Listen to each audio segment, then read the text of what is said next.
ایک بھائی نے سوال کیا نماز تراویح کی صحیح تعداد کتنی ہے؟ اس بارے میں سید عائشہ رضی اللہ تعالی عنہا کی صحیح روایت ہے صحیح بخاری میں، اسی طرح بہت ساری ام حبیبہ عبداللہ بن عباس سے صحیح مسلم میں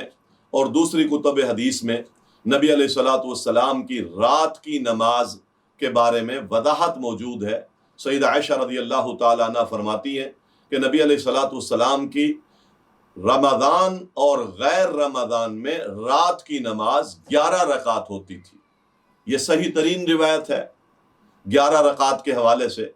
نبی علیہ الصلوۃ والسلام کی رمضان اور غیر رمضان کی جو رات کی نماز ہے وہ 11 رکعت ہے، اور یہی رمضان میں تراویح ہے، غیر رمضان میں یہ قیام اللیل اور تہجد ہے، یہی صلاۃ اللیل ہے جو رسول اللہ صلی اللہ علیہ وسلم عام معمول میں پڑھتے ہیں، تو یہ قیام اللیل ہے، صلاۃ اللیل ہے، اور رمضان میں اس کو ادا کرتے ہیں تو اس کو صلاۃ التراویح بھی کہتے ہیں اس کو، اسی طرح قیام اللیل بھی اس کو کہتے ہیں۔ یہ ایک ہی نام ہے، یہ کئی نام ہیں ایک ہی نماز کے۔ لہذا سید عائشہ نے جب ان سے سوال کیا گیا کہ نبی علیہ الصلوۃ والسلام کی رات کی نماز کیا ہے، تو فرمایا نبی علیہ الصلوۃ والسلام رمضان میں بھی اور غیر رمضان میں بھی 11 رکعت نماز پڑھتے تھے۔ اسی طرح موطا میں سیدنا عمر رضی اللہ تعالیٰ عنہ نے ابی بن کعب کو 11 رکعت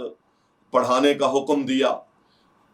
جو لوگ 20 رکعت نماز ادا کرتے ہیں یہ سنت نہیں ہے، پہلی بات تو یہ یاد رکھیں۔ نفلی عبادت اللہ تعالیٰ نے منع نہیں کی، جتنا آپ میں استطاعت ہے، طاقت ہے، بدن کو اس کا حق دیں، اس کے علاوہ آپ جتنی چاہے نماز پڑھ لیں، لیکن 20 رکعت سنت کسی صحیح حدیث سے ثابت نہیں ہے۔ مصنف ابن ابی شیبہ میں 20 رکعت کے حوالے سے جو روایت ملتی ہے ضعیف ہے، اس میں ابو شیبہ ابراہیم بن عثمان مجہول راوی ہیں، تو 20 رکعت کے حوالے سے کوئی صحیح سند کے ساتھ کوئی روایت نہیں ہے،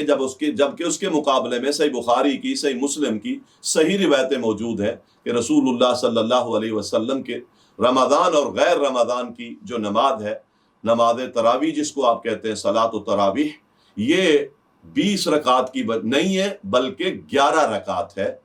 اسی کو ہی بڑے اہل علم، احناف کے بھی بہت بڑے اہل علم لوگوں نے اس روایت کو نبی علیہ الصلوۃ والسلام کی رات کی نماز کے حوالے سے بہترین سند اور بہترین روایت قرار دیا ہے۔ لہذا سنت 8 رکعت ہی ہے جو صحیح روایتوں سے ثابت ہے۔